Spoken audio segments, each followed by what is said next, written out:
नमस्कार विद्यार्थी मित्रों, आप सभी का स्वागत करते हैं मौर्य क्लासेस में। विद्यार्थी मित्रों, ऑलरेडी हम बच्चों बोर्ड के सारे एमसीक्यू चैप्टर वाइज करवा रहे थे बच्चों। आज हमने बच्चों ऑलरेडी चैप्टर नंबर 1 के जितने भी एमसीक्यू थे वो सारे करवा दिए। आज बच्चों हम कराने वाले हैं चैप्टर नंबर 2 के यानी रैखिक सहसंबंध, लीनियर कोरिलेशन। बच्चों इसके एमसीक्यूज आज हम कराने वाले हैं। तो चलिए बच्चों शुरू करते हैं। आज हमारी बहुत ही बेहतरीन तरीके से बच्चों तैयारी होने वाली है और बोर्ड की एग्ज़ाम में जब आप बैठोगे तो मैं गारंटी देता हूँ बच्चों आपके स्टेट में 100 में से 100 आएंगी, इसकी गारंटी मैं देता हूँ बच्चों।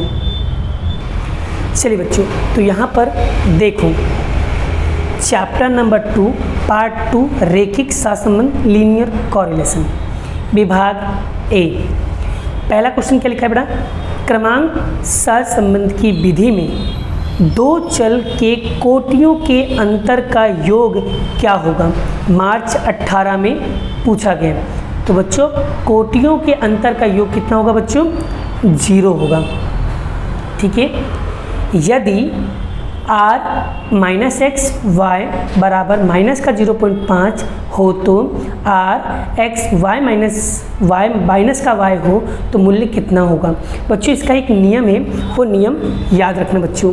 नियम क्या है बच्चों कि अगर x और y की वैल्यू बच्चों अगर यहाँ पर अगर x और y में बच्चों किसी एक में बच्चों अगर x या y अगर दोनों माइनस दिखता है बच्चों, जैसे कि मान लो ये देखो ये माइनस का x है, ये y है प्लस का, तो बच्चों उत्तर भी क्या होगा? अगर मान लो यहाँ पर लिखा है a माइनस वाई, तो यानी दोनों x और y में से किसी एक में बच्चों अगर माइनस होगा ना तो उत्तर भी क्या होगा बच्चों? माइनस में ही होगा। अगर मान लो बच्चों दोनों ही माइनस में हो, यहाँ पर ये भी माइनस और ये भी माइनस हो, तो उत्तर किस में आएगा बच्चों? माइनस माइनस प्लस में आएगा। और अगर बच्चों इधर y में माइनस हो और इधर x में माइनस हो तो उत्तर किस में आएगा? माइनस में आएगा। क्योंकि मैंने क्या बताया, x या y किसी एक में अगर उत्तर अगर माइनस लिखा है तो डेफिनेटली उसका उत्तर किस में आएगा? माइनस में आएगा। बच्चों ये नियम आपको याद रखना है। ठीक है।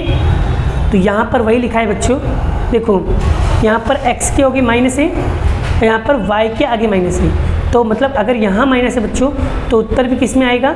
माइनस में ही आएगा। ये फिक्स है बच्चों, ये नियम याद रखना। तीसरा, विकर्ण आकृति में सभी बिंदु एक ही सुरेखा में पाए जाते हों तो r का कितना मूल्य होगा? बच्चों याद रखना, r की जो वैल्यू होती है बच्चों वो -1 से लेकर के +1 के बीच में होता है बच्चों। वो क्या होता है? -1 से +1 के बीच में होता है बच्चों। ठीक है। यहाँ पर लिखा देखो 1 अथवा -1, यानी कि वही बेटा -1 से +1 के बीच में इसका उत्तर होता है। ये बात याद रखना बच्चों। चौथा, यदि दो चलों के बीच अचल प्रमाण में एक दूसरे के विरुद्ध दिशा में परिवर्तन हो तो चल के किसी मूल्य में किस प्रकार से सहसंबंध रहेगा? बच्चों इसका उत्तर हमेशा माइनस में होगा, विरुद्ध में होगा। अगर प्लस है तो माइनस, माइनस है तो प्लस, तो संपूर्ण ऋणात्मक सहसंबंध होगा। और पांचवा बच्चों क्या है कि निम्न में से r का कौन सा मूल्य संभव नहीं होता है? बच्चों r कभी माइनस का 1.07 नहीं होता है बच्चों। उसका उत्तर मैंने अभी आपको बताया -1 से लेकर से +1 के बीच में इसका उत्तर आएगा। 1 से ज़्यादा नहीं होगा, -1 से कम नहीं होगा। ठीक है। तो यहाँ पर माइनस में बच्चों 1.07 दिया है, तो इसलिए ये ऐसा उत्तर कभी नहीं हो सकता है। हमेशा 0 से ही चालू होगा। 0.99, 0.98, 0.97, 0.85, 0.1, 0.5, 0.10 ऐसे हो सकता है, लेकिन 1 पॉइंट कभी भी होगा नहीं। निम्न में से r का कौन सा मूल्य संभव? देखो यहाँ पर बच्चों यहाँ पर 1 से ऊपर कभी भी वैल्यू r की जाती नहीं है। सहसंबंध गुणांक आर का विस्तार क्या होगा? मैंने अभी बताया बच्चों -1 से +1 के बीच में होता है बच्चों इसका उत्तर। -1 से +1 के बीच में इसका उत्तर होता है। क्लियर हो गया? आगे बढ़ते हैं। आगे क्या लिखा है? 8वां, जब किसी वस्तु के मूल्य स्थिर हो तब उस वस्तु की बिक्री में हुई इकाइयों की संख्या या उसमें आय के बीच में सहसंबंध कैसा होगा? तो बच्चों कैसा होगा? संपूर्ण धनात्मक होगा। आगे 9वां क्वेश्चन देखते हैं, क्या लिखा है? कार्ल पियर्सन के सहसंबंध की गणना का सूत्र किस अंश पर दर्शाया जाता है? तो उसका उत्तर आएगा x और y के बीच सहविचरण। ठीक है, आई होप यहाँ तक आपको बहुत अच्छे से समझ में आ गया है। तो बच्चों इसी तरीके से अब हम करने वाले हैं टेक्स्ट बुक के MCQ। चलो बच्चों अब हम टेक्स्ट बुक के सारे क्वेश्चन कर लें, ठीक है, जिससे एक भी क्वेश्चन ना रहे। क्या लिखा है? पहला क्वेश्चन, सहसंबंध के संदर्भ में जिस आकृति का युग्म युक्त बिंदुओं x और y में दर्शाया जाए उस आकृति को क्या कहते हैं? उस आकृति को कहेंगे बच्चों विकर्ण आकृति कहेंगे। क्लियर हो गया? आगे बढ़ते बच्चों नेक्स्ट क्वेश्चन। दूसरा क्वेश्चन देखो, यदि x और y के बीच निम्न अनुसार विकर्ण आकृति प्राप्त हो तो दो चलों के बीच कैसा संबंध होगा? बच्चों जब भी आकृति ऐसे ऊपर की ओर जाए तो समझ जाना वो धनात्मक, वो हमेशा धन की ओर आगे बढ़ रहा है, प्लस की ओर आगे बढ़ रहा है, तो संपूर्ण धनात्मक सहसंबंध होगा। और आगे, यदि x और y के बीच विकर्ण आकृति प्राप्त हो तो दो चलों के बीच सहसंबंध कैसा होगा? तो बच्चों इसका ऋण होगा, आंशिक ऋणात्मक होगा, क्योंकि बड़ा ये भटक रही है, आजू बाजू देखो बड़ा सब जगह अलग अलग है, इसलिए आंशिक ऋणात्मक सहसंबंध होगा। और आगे चौथा, विकर्ण आकृति में सभी बिंदु एक ही सुरेखा में आए हो तो r का मूल्य क्या होगा? मैंने अभी बताया बच्चों +1 अथवा -1 होगा। r का विस्तार क्या होगा बच्चों? r का जो विस्तार होता है वो -1 से लेकर के +1 के बीच में होता है। आगे, यदि चल वजन इकाई का किग्रा और चल ऊंचाई की इकाई सेमी में हो तो उसके बीच का सहसंबंध की इकाई के बारे में क्या कहा जाएगा? वो इकाई क्या होगा बच्चों? मुक्त होगा। यदि दो चलों के बीच अचल प्रमाण में एक दूसरे के विरुद्ध दिशा में परिवर्तन हो तो दो चलों के बीच किस प्रकार का सहसंबंध होगा? तो संपूर्ण सहसंबंध, संपूर्ण ऋणात्मक सहसंबंध होगा।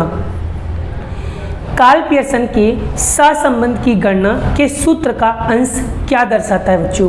क्या दर्शाता है? x और y का सहविचरण बताता है।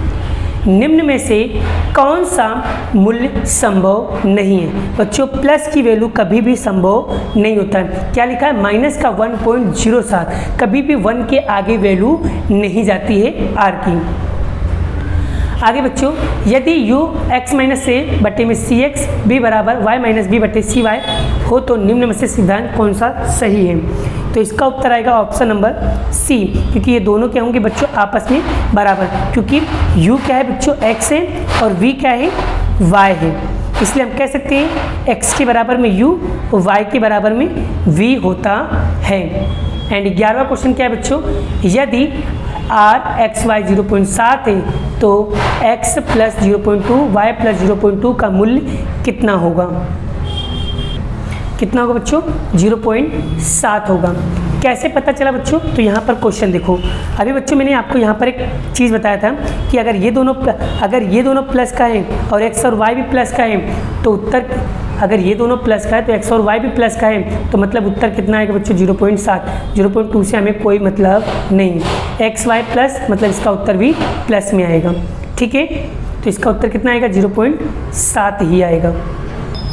नेक्स्ट क्या है? यदि r minus x y minus 0.5 हो तो एक्स वाई, अभी देखो बच्चों मैंने बताया था अगर x और y किसी एक में उत्तर माइनस का आएगा तो आंसर भी क्या होगा बच्चों? माइनस में ही आएगा। बस इतना याद रखने का बस। आगे, यदि सिग्मा डी स्क्वायर बराबर 0 हो तो कोटि सहसंबंध का मूल्य कितना होगा? हमेशा 1 होगा बच्चों। क्रमांक सहसंबंध की विधि प्रत्येक अवलोकनों के युग्म के प्रचलित संकेत Rx बराबर Ry हो तो R का मूल्य कितना होगा, हमेशा एक ही होता है बच्चों। क्रमांक सहसंबंध की विधि में दो चलों के बीच कोटियों के बीच का अंतर का योग कितना होगा बच्चों, हमेशा 0 होगा। ठीक है, आगे क्रमांक सहसंबंध की विधि के यदि दो चलों के बीच कोटि एक दूसरे के विरुद्ध क्रम में हो तो R का मूल्य कितना होगा, R बराबर माइनस का 1 होगा।